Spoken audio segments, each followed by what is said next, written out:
In this tutorial, I am going to show you how to boost processor or CPU speed on Windows 11 computer. Sometimes it becomes very important for you, so don't forget to watch full video. It's very easy way to speed up your Windows 11 computer's processor. Now let's get started.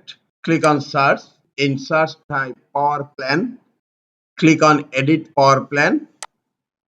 Here click on change advanced power settings.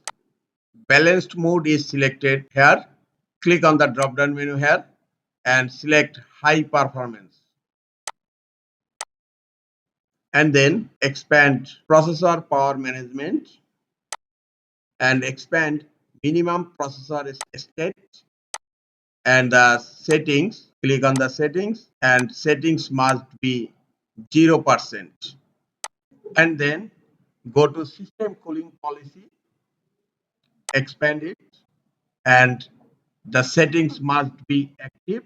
And next, maximum processor state, expand it, and the settings must be 100%. Minimum processor state 0%, system cooling policy active, and maximum processor state must be 100%. Now click on apply and then click OK. Close edit power plan settings. Right click on taskbar, click on task manager. In left pane, click on startup apps.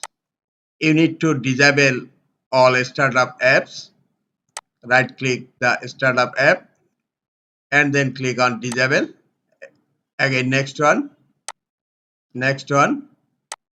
Microsoft Edge, OneDrive, Security Health System Tray, Terminal, and Xbox App Service also.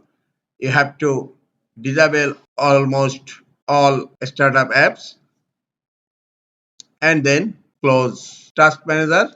Hopefully these easy steps will speed up your CPU or processor speed in Windows 11 computer.